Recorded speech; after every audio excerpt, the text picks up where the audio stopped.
spaghetti? I cook differently, so I use a lot of like spices and seasonings and I like spicy herbs. spaghetti sauce. I don't know if anybody else. Like It's so crushed red good. pepper, paprika, cayenne pepper. You go to Yeah. town. My Like meatballs maybe have some garlic jalapenos. paste in there. Listen, I buy fresh jalapenos. I take the seeds out. I buy fresh jalapenos and I like super thin julienne, then mince up my jalapenos and I mix that into the meatballs because like you need some flavor. You know, That sounds good. yeah. Hey everybody, we're back with Meatball Talk. And Meatball Talk, talking the about podcast. food. Let's continue. Go right ahead, Scott. Pick it right up. I brought my apple. Pop, pop, pop, pop, pop, pop, pop. All right, Bear, we're actually going over to you with your performance. So eventually, the group of people, and this is like an hour and 45 minutes later, the group of people start filtering in. But it's not one of those things where, like, again, you didn't get antsy, you didn't get nervous, you weren't like annoyed that they were taking that long. You actually appreciated the fact that you had so much time to set up. And I'm not telling you this because like I'm forcing Otto to feel this way. You understand the significance of the performance. And again, the acoustics in this place are so perfect. It's one of those things where you can't overdo it or it could actually negatively impact your performance, right? So you actually have time to like hit your favorite notes and like the ones that you're most concerned about and make sure that they're all sound great and you're happy with how everything comes out. So that all being said, here you are about to give a performance, all of them coming in, and you expect, you know, they're judges to a degree, right? All 11 of them, for them to come in and sit like, you know, in the front or together. They all kind of like walk around. I'd say about 6 of them head directly over to exactly the seat where they want. The other 5 kind of like go over and they look at you and they like move over a seat or 2 or whatever it is. And they kind of have that like a period of time where they're really trying to judge where they feel the best seat is before finally they do eventually all settle down. They sit down and they pull out in front of them various journals or whatever they are with their quills and get prepared. One person, a very surly looking dwarf, sits there with his arms across his chest and just like a aggravated look on his face. Very lockjawed, a nice, well-trimmed, beautiful. Just the jewelry in his beard alone, you're like, I don't care how many times I double up in the shadow plane, never going to be able to afford those. He's they're all just sitting there watching you. He has no papers out. He's just staring. So after they all kind of settle in, eventually one of them clears their throat. It was Otto, what is it that you had prepared for us today? I'll be playing a ballad on my DOS lute for you. DOS lute. Yes. He stands up, and he looks to be a human gentleman. Once again, he's looks to be a human gentleman in his early 50s. He's certainly got the whole silver fox thing going on. No facial hair whatsoever. Incredibly well dressed, actually coattails, and makes his way over to the stage. And when he walks up to the stage, he actually gestures to the, like, what is the bit of stage that's in front of him, like. Oh, he wants me to take stage? Could I see your instruments? Oh, sorry. Yeah. Here. He takes it and he looks it over. Let's see here. And like plucks 1 or 2 strings, which usually wouldn't bother you, but you're about to do the performance of your life, and you're like, do not mess with the Don't do that. he plucks to the 1 or 2 of the strings, and he actually like looks up at the thing, and he kind of like tries to look inside of it, and he flips it over, and eventually he hands it back to you, and he says, "This is a genuine DOS lute." Mm-hmm. I just nod affirmatively.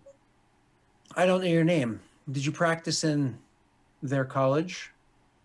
No. So you're self-taught on the DOS lute. Otto nods again. It seems to be correctly tuned.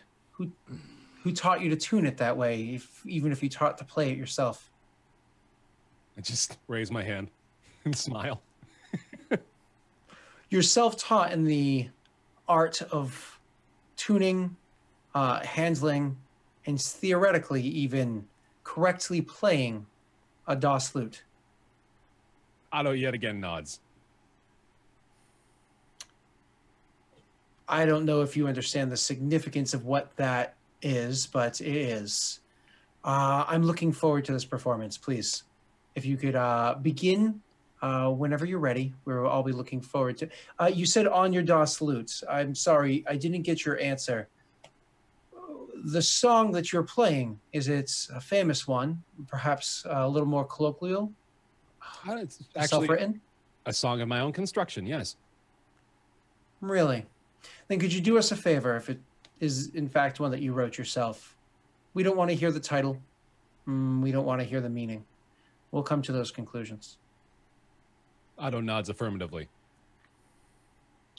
Genuinely excited for this performance. Please. As am I. Whenever you're ready. And Faerun's Got Talent is up next. Oh God! Rye is That's what I- there. the whole It's gonna time be a I'm no like, from me. Yeah. Rye is there playing the role of Simon. oh.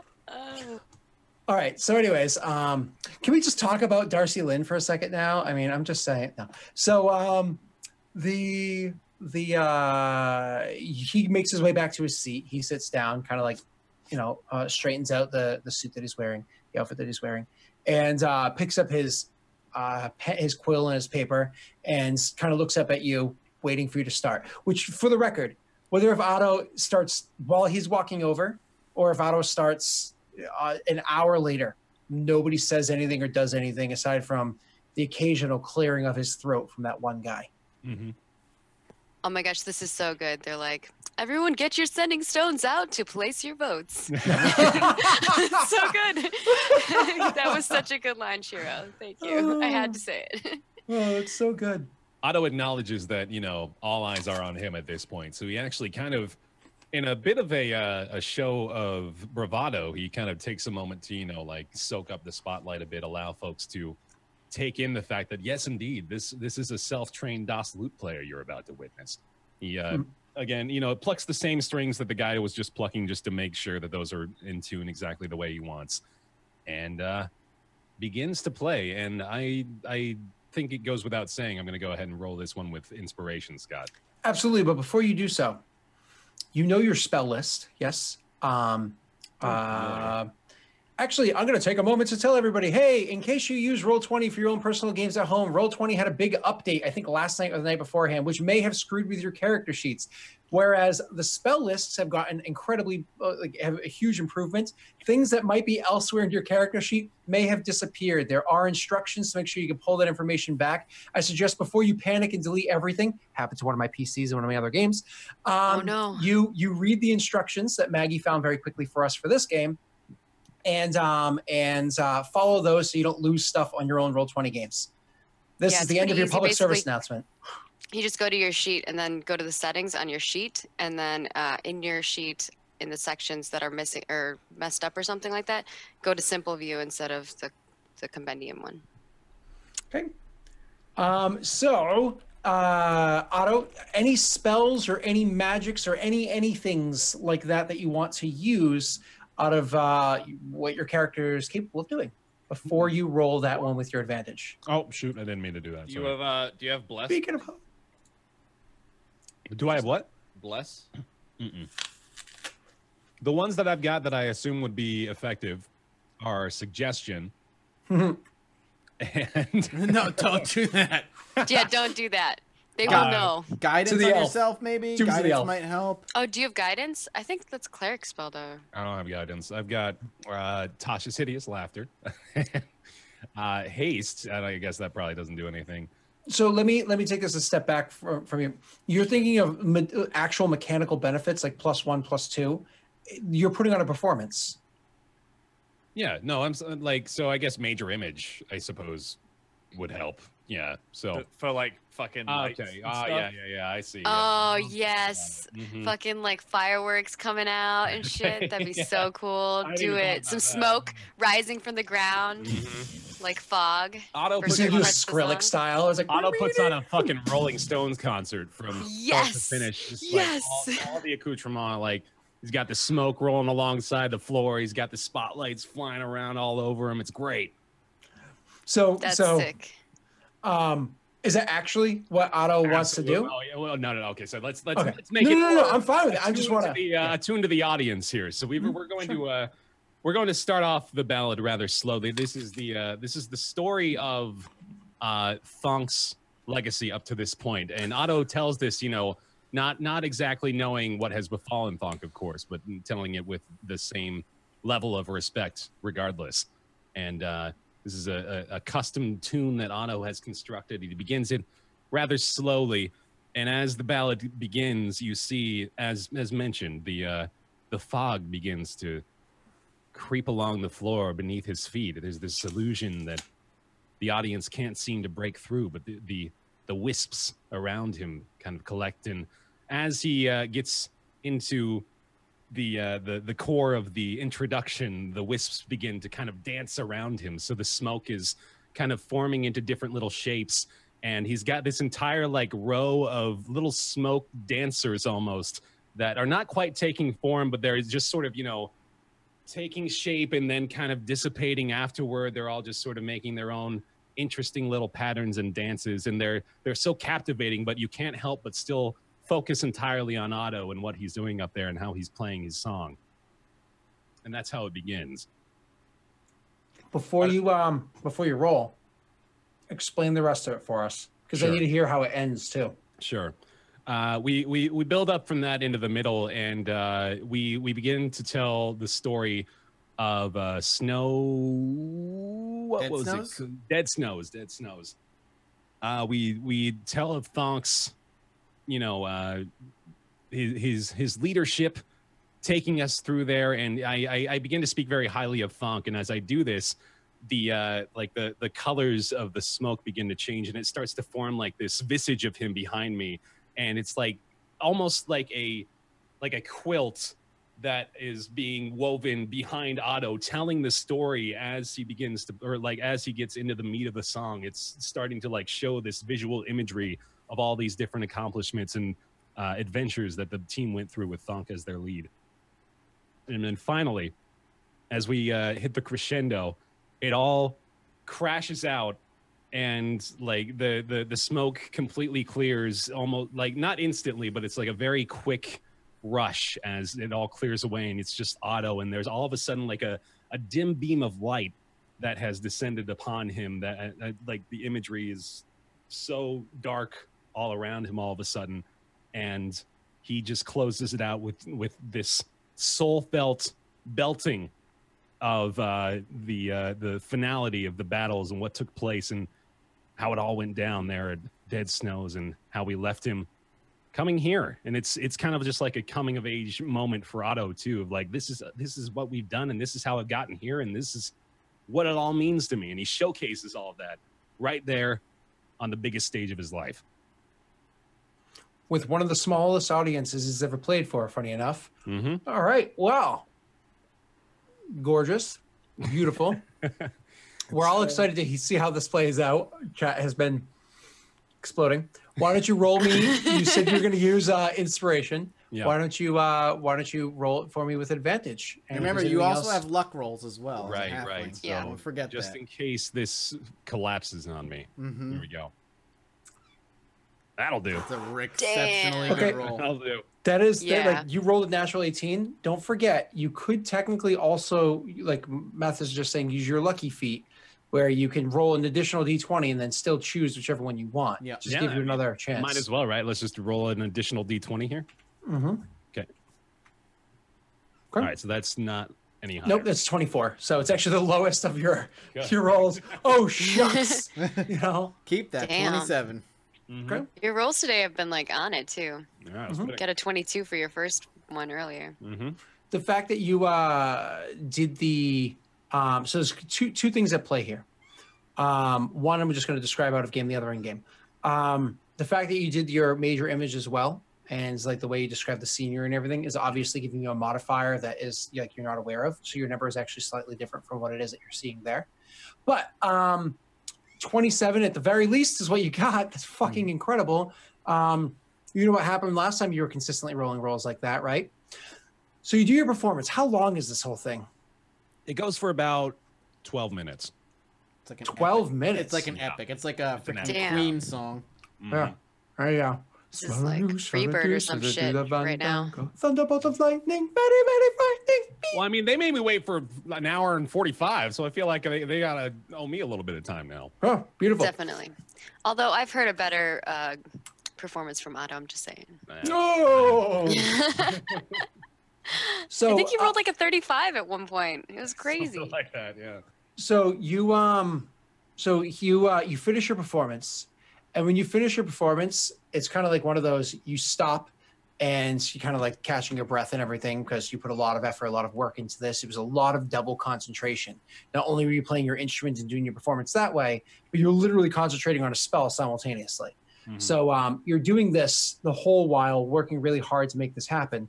And after it's all done and you're kind of like catching your breath and just kind of gathering yourself and looking out into the group of people that's down there, having the ambience that you had designed with your major image spell slowly kind of like backing away, whether it be like fog clouding away or darkness now brightening back up, whatever the case may be. You see that everybody is just perfectly silent, sitting there, saying nothing, doing nothing. About 15 seconds pass, and then all of them get up pretty much the same time, and then they turn and they walk outside of the theater. And they just turn and walk out the back and outside of the theater. Every single one? All 11 of them. Okay. Otto does nothing. I assume this to be normal. Mm-hmm. Do you say anything? Do you do anything? Anything? No, I'll put the loot back and I'll just go like have a seat on stage. Okay. So you're just kind of like sitting there with your feet dangling, Yep, just waiting. eating a pastry. Sure. Have an appetite. Yeah, it's some apple turnover. Mm-hmm. So after probably about another hour or so, eventually you had another apple turnover. Mm-hmm. They come back in. All 11 of them come back in and make their way over to sit in like the front row of the area. Mm-hmm. The gentleman that was speaking before says, Otto stands at attention. Why did you choose this song? It's how I feel. I've always felt it was best to try to express how I'm feeling now, rather than what I may have felt before. There are a lot of different things that we mark for when people come in for this. A lot of different things. That's why there's 11 of us doing the judging. I myself happen to be somebody who is a fan of personal works. When you're not trying to perfectly replicate or reproduce a well-known or well-respected song of old, but a work of your own. Beyond that, the treats that you enjoyed before and after the performance, those were cool, but they also alter the way that you feel. More often than not, after choosing to enjoy the refreshments, and we certainly do have people wait a considerable amount of time, people tend to play jovial songs, happy ones, things that remind them of good times or whatever the case may be. It takes a really strong-minded person to be able to play through the false emotions that are put inside of you because of the refreshments. And I can see that you did that resoundingly well. So kudos to you on your self-written work. There's improvements that can be made to it, for the record, but nothing that's really noteworthy as of right now. So thank you. I appreciate that.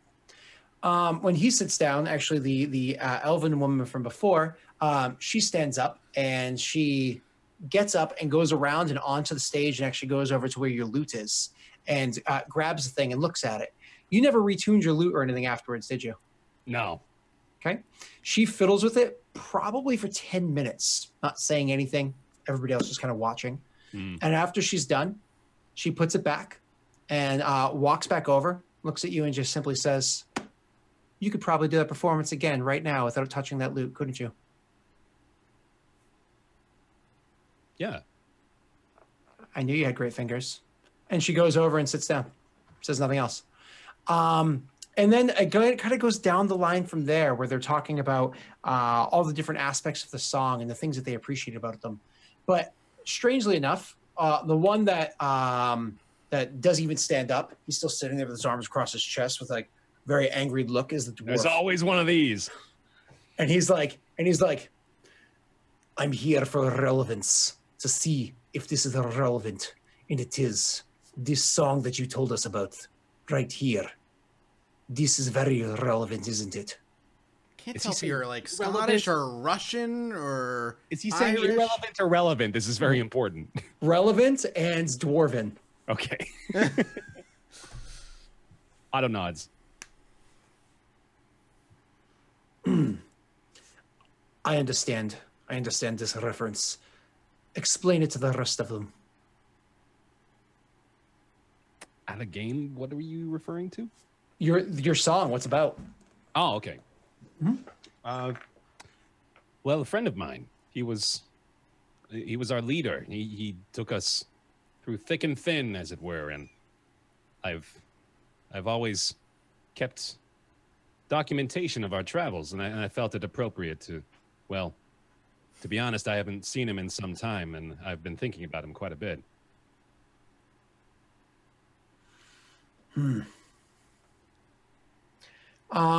He nods to your vague answer and doesn't expand on it any more than that. He seems to be satisfied with the fact that you have openly acknowledged the fact that he knows that you know that he knows what your song was about. You know what I I'm mean? not sure I know what he knows that I know what he knows. Dead snows. Okay. Okay. And so that kind of like, after everything's said and done, they stand up and most of them make their way out of the room again, and the gentleman stays behind, the one that you've spoken with the most at this point, and he's like, Otto, there were many improvements, and some of them we've gone over in this so far, but the criticisms that you've received have been rather light. And the reason for that is because we don't need to worry about correcting all of your issues here and today. I'm sure we'll have much time to correct your issues in the days, weeks, months, and years to come. Otto begins beaming. Does that mean what I think it means? Assuming that all the other things that we need to look into first are approved, then yes. Yes, I think it does mean what you think it means. I would like to, I suppose, unofficially welcome you to the Falklukin College. Inside, Otto does that thing where you jump up and click your heels together a few times, but outside, he is nothing but professional and classy. I respectfully accept. I'm glad to hear it. It's very rare that we come across talents that can actually... How old are you, Otto? How old am I? That's a great question. I have not asked myself that. Is it on your character sheet? No, I have never even had a concept of how old I am up to this point, actually. I don't know. Like, how old do you think I would be, Scott? You're a halfling. You're relatively young. Why don't you say late 20s? Sure. Yeah, like my age. Sure, like 27. Why not? Except that halflings live even longer. So yay! But they make sure they're both the same rate as humans, so it's all good. So late 20s. He's like, we've not accepted elves that have been practicing for 5-6 centuries. So Otto's eyes widen noticeably. I'm honored. And you should be. Now, please, I'm sure that there is an amount of farewells you're going to be saying to companions. You clearly have the look of an adventurer. So I imagine that there are those that you've spent every day of your life for the past however much time with. And, well, I'm sure we'll work on this as well, but I imagine you are going to enjoy drink for at least the next couple of days, too. You could tell. He kind of questions. He just looks at you. Classes start early, very early. Otto smiles and nods, and then realizes quickly afterward, like he's been so captured in the elation of the moment that now it's beginning to dawn on him. Oh yeah, it is. Oh, it is goodbye time. They're not going to stay here with me. Uh-oh. So They grow up so fast. Yeah. I'm not ready for him to leave home yet. I offer my hand to, shake and say, again, thank you very much. This is where Grommen's like, we'll stay in Silvery Moon for a few years. It's fine. We'll hang out. We'll wait. Grommen's all old and stuff because he's just a half orc, And Otto's just like, yeah, right. Oh. All right. See, I shake his hand, say thank you again, and then I make my way out, I guess. Okay. You say your thank yous as you go making your way out. As you go walking through past the other 10 people that are out there, they actually line up 5 on either side and give you just a very polite, almost an audible golf clap. And it's like 10 people clapping, you have to strain to hear it as you go walking past. Wow. Otto, he's very polite, much more so than he's used to being as he walks through. He's overwhelmed by the respect of these very important people, and he's he's kind of off, like, well, he's not going to shake their hands obviously because they're clapping, so he's just sort of saying, polite bows, thank you. Mm-hmm. And so you go making your way through to rejoin the rest of your parties. The rest of your the party. So you go in and join up with them. Rye is actually, you were there for a long time. Rye has already gone, had her conversation, probably kicked her can down the road a little out of frustration a little bit as she made her way back to another pub. And Grommen, occasionally you will go and leave the city to go and be like, Bird! and your, what is it, Gregory will come in and hang out with you for a little while before eventually one of the guards is kind of like, that this creature is allowed into the cities, correct? You mean Gregory can come in?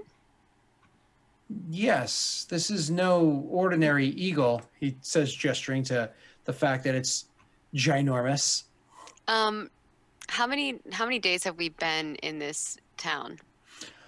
5, 6, okay. 6. Like every day after at the end of the day, Grommen would go out and basically recap what happened every day to Gregory and while they're eating something. And then I saw an elf walk on the street, and then I saw a dwarf walk down the street, and then I saw another elf walk down the street.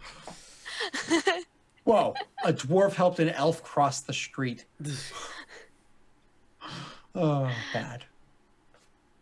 So Grommen's very excited to actually show Gregory around then.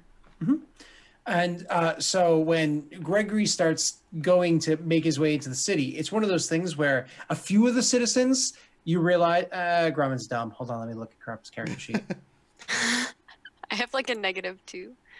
No, -1. never mind. To you, you see a few of the citizens are just kind of looking a little concerned at Gregory, but most of them seem to completely ignore the fact that he exists. Don't even, same as you would ignore a random human walking down the road. There's a gigantic bird flying in. I like to imagine instead of walking, he hops. A cute bird hop. Oh, absolutely, yeah. They can't really, yeah. Yep. But it's funny actually because Gregory doesn't really have to go down the street. There are trees overhead that are extremely tall with giant branches where Gregory can stay in there as well. So it's actually more comfortable for him. I don't know. I think he's probably for the first bit walking with me. With you throughout the city? Yeah. And Grommen, I imagine, and Grommen's pointing at stuff and telling him about, that the person I saw walk across the street, he helped a dwarf. Just oh, so funny. And so you guys have your good fun with you and Gregory and everything inside the city. I imagine Rye making her way, beelining towards the bar that she, correct me if I'm wrong, Sam, beelining her way towards the bar and she intends to go drink because she's aggravated. Would see Gregory and Grommen walking down the street. And how would Rye react to that? Would she even approach it? I think you're muted.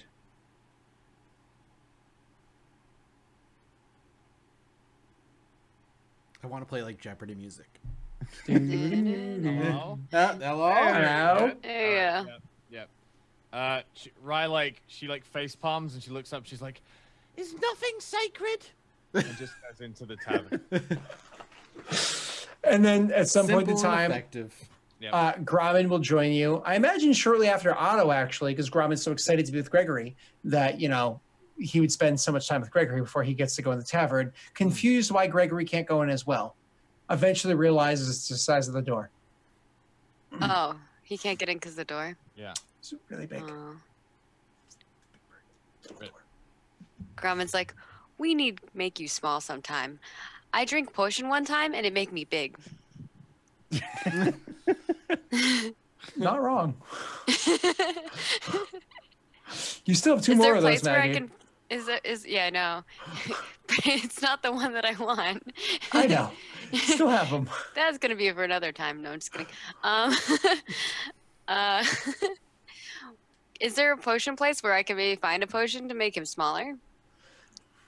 Yes, there are definitely potions and whatnot that you can find here. However, I can tell you right off the bat, immediately at the beginning of your shopping, they're like, "Oh, you want a potion for reducing your size? Not a problem." And you're like, "Yeah." They start like tallying up the price for you, and you're like, "Because I want to make my bird smaller." And they're like, "Oh, excuse me, my bird friend, make him smaller." And they're like, "Oh, that's a little different.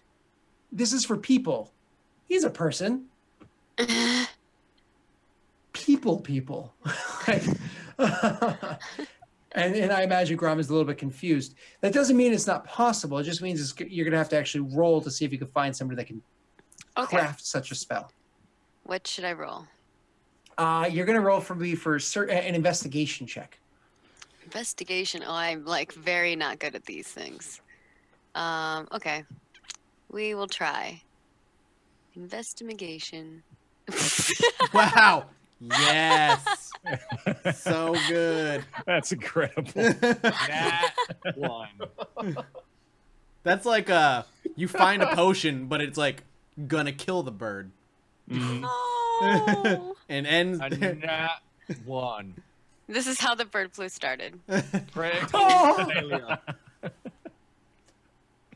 Oh, God. With a natty 1, I mean, I don't do critical failures, but I feel like with a natty 1, with a -1 total, I should do something. Yeah, don't kill him though, please. Oh, God. I would say that you do find a potion to make the bird smaller. Yeah. Oh, that's boy. Oh God. Okay. It's Grandma going to gets the cost. potion. It's going to cost you, Maggie, 300 gold pieces. Okay. Oh God. I'm gonna just spend so much. Like the last time I bought those enlargement potions for 300 each, I bought 3 of them, and they didn't do what I thought they did. We're gonna do this. We're gonna role play this, okay? We're gonna role play this with you and a forest gnome. Okay. Okay. So you and a forest gnome are gonna be having this exchange, and you're gonna be buying it off them. So you walk into the forest gnome shop, and you're just kind of like, "I want the potion." Or go ahead. What does Gromit say? Can Gregory get in or no? He's too big. Okay. Gregory's like looking in the shop window. Have you seen what's that movie? The Christmas one. What the hell is it called with Scrooge? Christmas Carol. Yeah, He's like the ghost of the Christmas, present. He's like too big. He's like lift roofs off of houses. Be like, oh. So anyways, you go into this place and you say what? Okay. I go up to the thing and I go, "I need potion." Oh, well, wonderful. You came to the best spots in all of Silvery Moon, all of the North even, to buy a potion. You did. Yes, you did. I would be more than happy to help you. Of course. Now, what can I do for you, my large and very fine gentleman?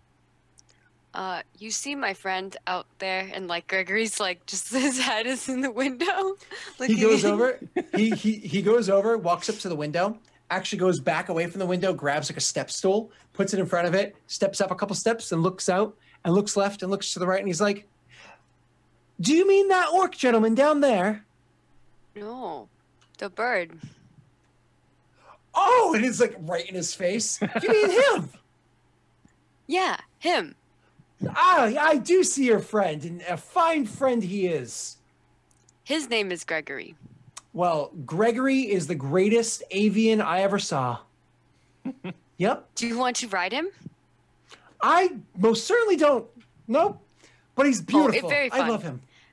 Well, you see, we have problem. He's too big to get inside, so we want to make him smaller. Terrible. Of course. Absolutely. How close are you with Gregory? It's gonna be We're like pretty a close. potion of Like- polymorph. It's gonna turn him into a sheep. Oh no. Nah, she's gonna have to like put it up his ass or something. So he's like, pretty close. Yeah, That's good. we close. That's good. I imagine you guys have had many a great adventure together. Do you Well- ride on his back even? Oh yes, sometimes.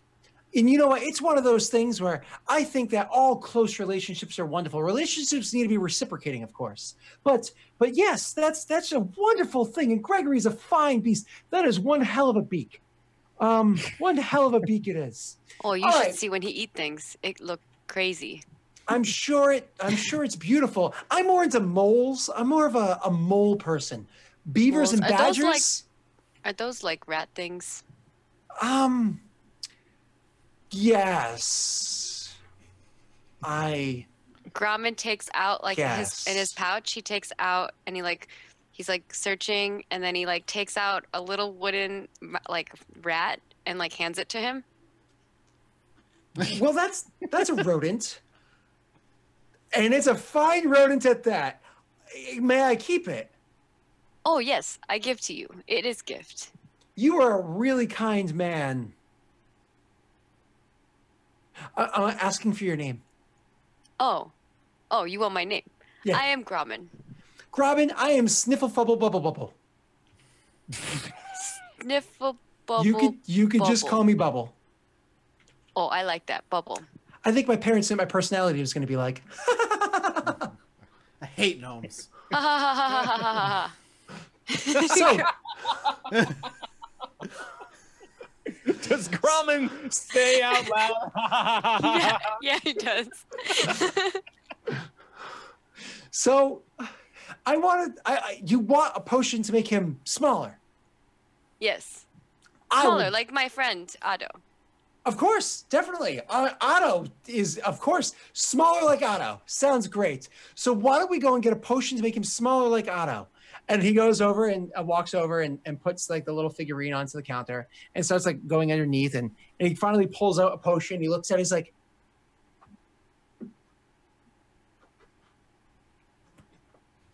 nope. Puts it in there.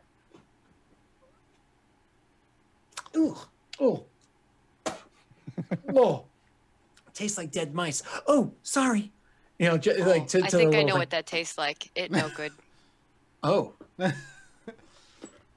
Grabs another one, shakes it, and he looks at it, and this thing is like reacting so like to shaking it so like virulently that it almost looks like the glass is starting to like bend at it. Like, oh, is this glass? It looks like it's about to explode or shatter. And he's like, this is one potent up for a friend of your size. This will certainly do it. It'll cost you 300 gold pieces, and I give you the sniffle bubble bubble bubble guarantee that this potion will work. What if it no work? Then I give you your gold pieces back, or I get you another potion. It all depends on the situation. I guarantee it will. Okay. That seemed very fair. And you have the gold? Gromit like fiddles around and he like takes out a couple things out of his pouch and then hands him 300 gold. Okay. He hands you the potion, and he takes the 300 gold and the little figurine, and he's like, it was a pleasure doing business with you, and it was a pleasure meeting you, Gromit, and your friends. My friends. Yes. The bird and the mouse. Oh, yes. The mouse know my friend though. Oh. Oh, sorry, I thought you said he was. But that's okay. That doesn't matter either way. You have yourself a great day. Let me know if you ever need anything else. Okay. Bye-bye, Bubble. Oh, one more thing, Gromit. I don't know avian that well. Again, I'm more of a beaver person. So let me just say, I don't know if it'll drink a potion. Maybe you should put it onto some meat or cheese or bread would soak it up nicely. Anything that you think it would eat. And feed it to that. Okay. Okay? Have yourself a great day. Bye, Bubble. He's like, bye. And he sits there petting the little mouse as you're going, kind of mumbling to himself. Okay. Okay. I go outside and I show the potion to Gregory. Okay. Gregory looks at the potion. I'm like, I found something. Apparently, we need to put it on meat, or I don't know how you drink it.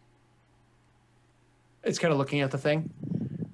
Its wings go up slightly. Like shrug. Gromit puts it back in his pouch, and then we're gonna go find some like meat or something. Easy for you to find. You can buy it off a trapper walking into the town as you're speaking. As you're walking. Okay.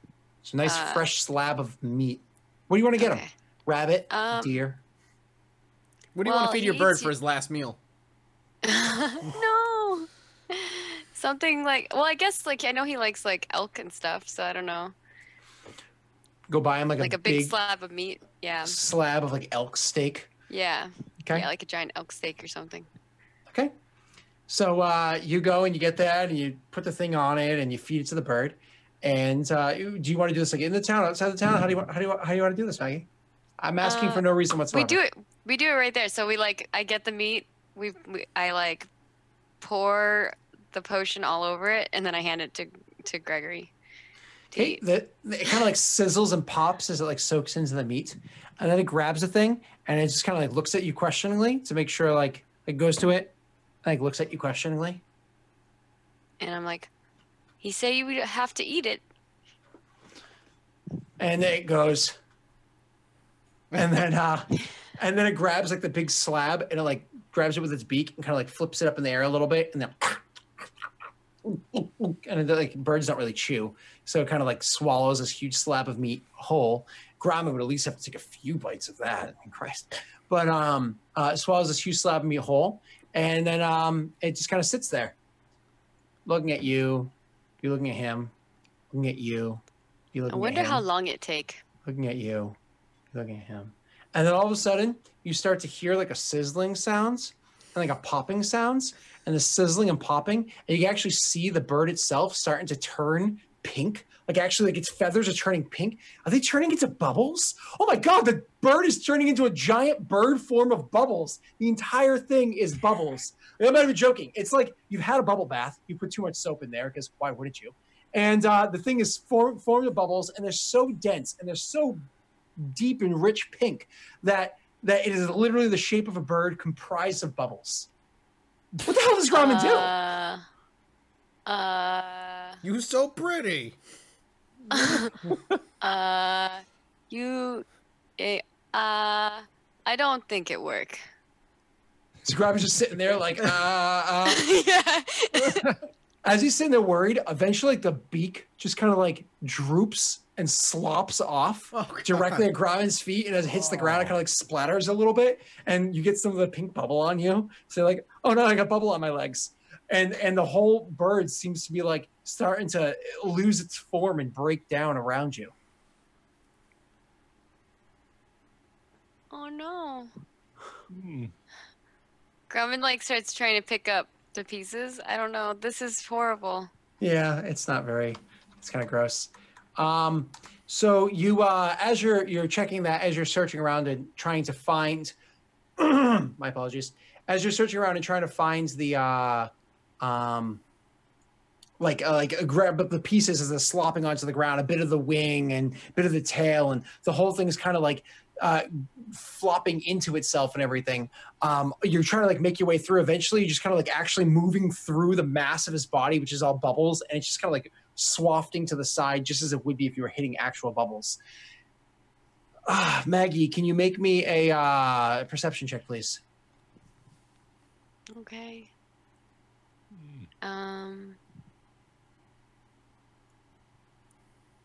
11.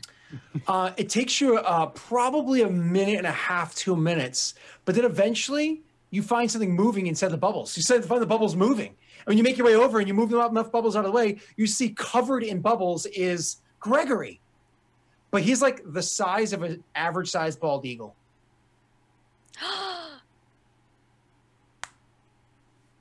Why you put me through a roller coaster of emotions like this? He's only slightly larger than the size of Sir Fancy Feathers when you had him before. Okay.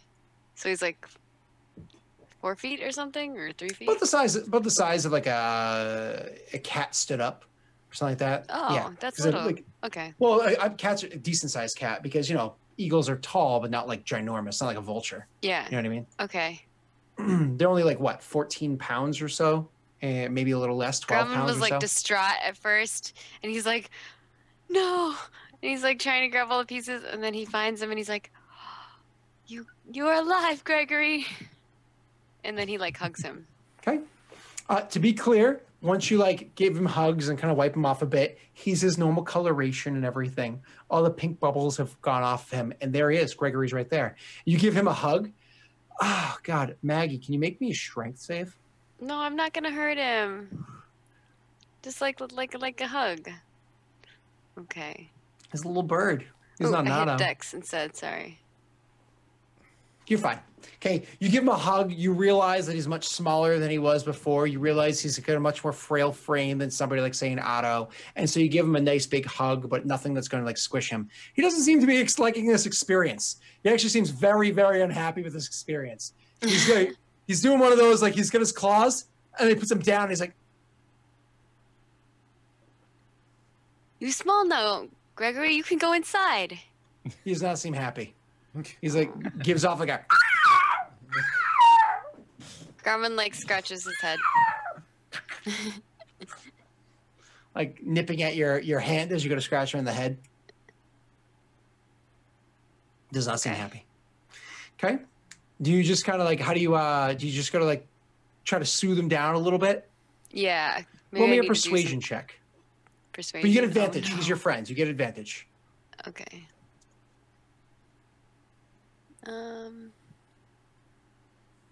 Persuasion. Oh, I'm good at persuasion. Oh, I guess not.